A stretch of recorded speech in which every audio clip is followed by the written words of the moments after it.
Ooh, I'm out of breath. This is the time of year I get back in shape. Hope I'm in the camera frame. Ooh. Mother Nature tried to snow. Ain't that bad. Whew. We're about ready to go back inside, and we're going to talk about prepping your soil to accept the seed. Hope to see you inside. Well, hello, welcome inside. I'm glad you could join me today, and I hope you are having a wonderful day. Today we're going to talk about preparing your soil to take the seed or the plant that you're wanting to plant in your garden. Now, depending on your area and the type of soil you have is depending on what you might need to do to it.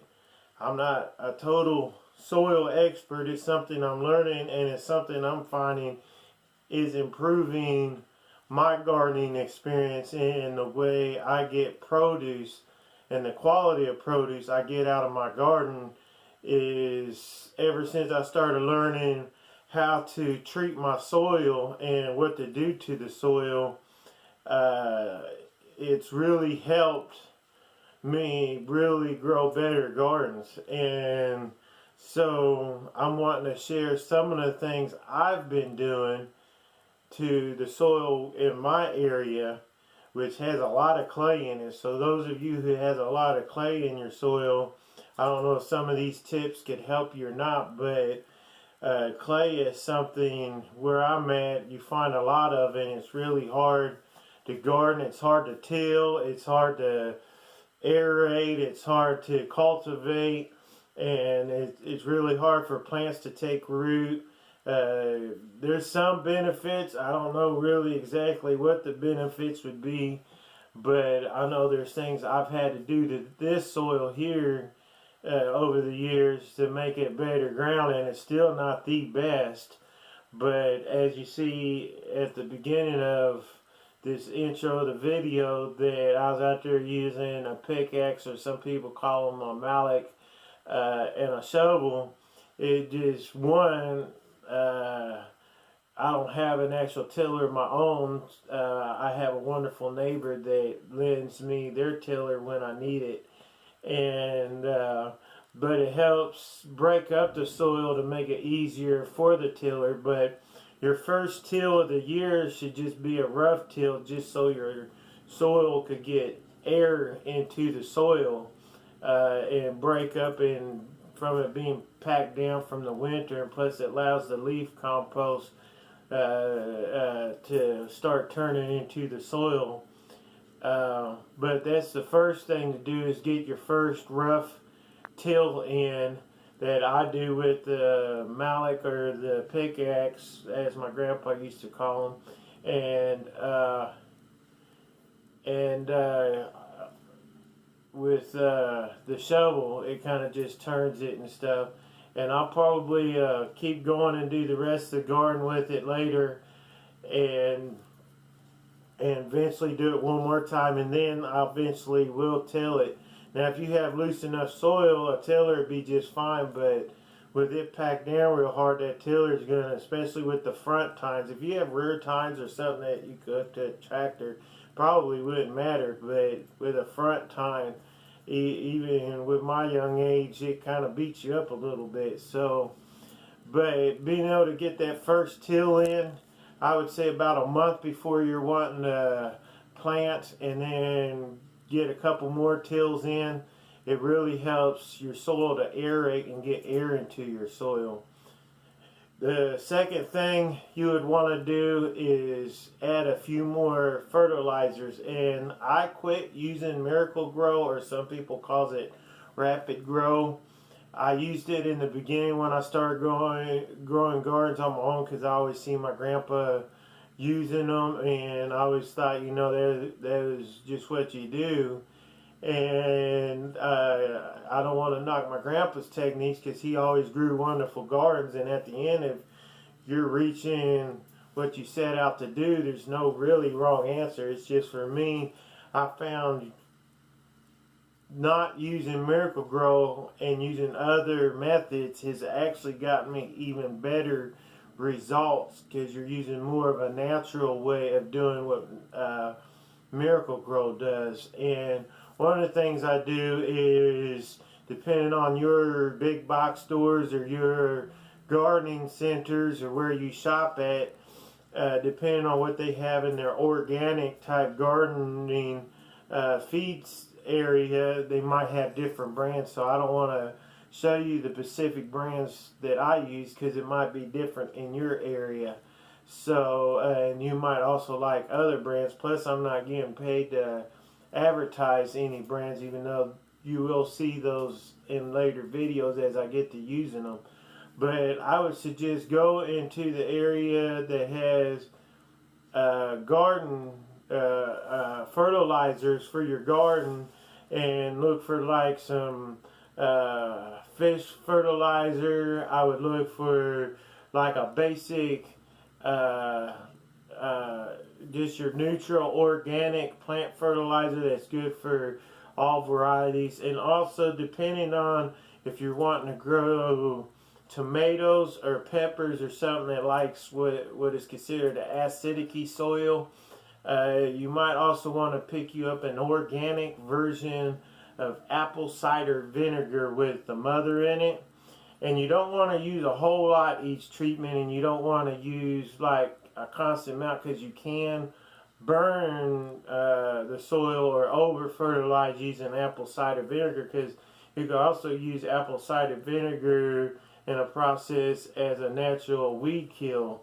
So depending on how you use it, you can either do good or damage to your plants. So you want to use it in very moderation, but as you use it, it can have benefits, especially to your tomato plants. Man, there's times I've shot my tomato plants with just a cap full of apple cider vinegar by my roots, and it just seemed like within a few days the whole plant is growing up a lot more and a little greener and stuff. So my personal experience using apple cider vinegar is been tremendous. So depending on where you plan on putting like your tomato plants, your bell peppers, hot peppers, or anything that would be considered needing an acidic soil and a neutral based fertilizer with your nitrate, nitrogen, phosphate, and all that, you'd want to go ahead and start fertilizing that soil pretty much right off the get-go. Like it's probably during your second till. I would just till it, and then during your second till add some in moderation some fertilizer to it, so it starts acclimating in the soil. Third thing you could do is also start your own compost pile. I'm going to make another video. Probably the next video I post doing the gardening is going to be on composting and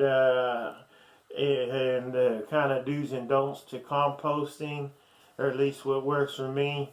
And so if you could start a compost and also mix some of your compost in, depending on where you're wanting to plant at, that would actually be beneficial, because you're adding nutrients into the soil.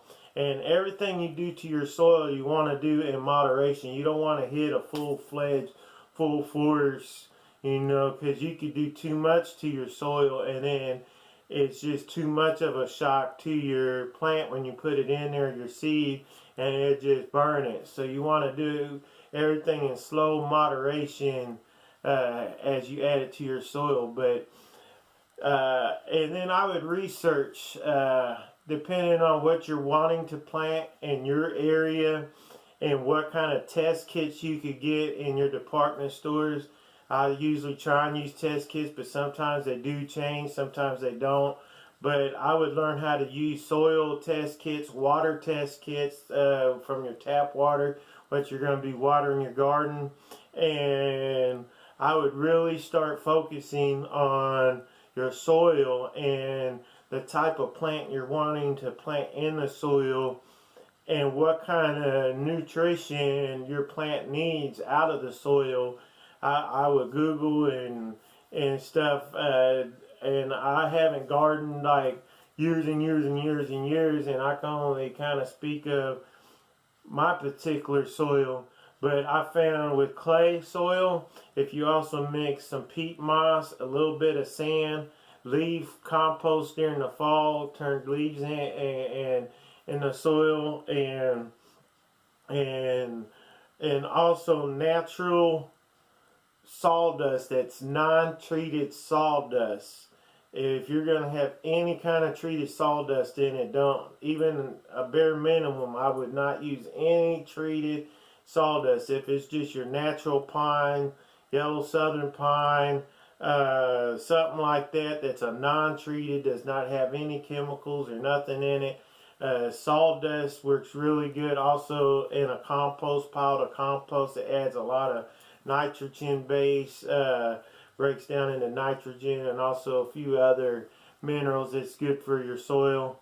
Again, all this stuff you want to do kind of in moderation, but just keep adding and keeps adding minerals and stuff that your plants need. So my tip for this video is all about soil and preparing the soil, aerating it and loosening it up and doing your tilling process, and adding the proper nutrition into the soil even before you start planting. So when you plant, you already set that seed or that plant for success, and it will help you out. It's a lot of work, but gardening is so fun, especially when you start being able to pick or see your work come into action. So again, I hope you find this video informative and it helps you out and motivates you to want to garden.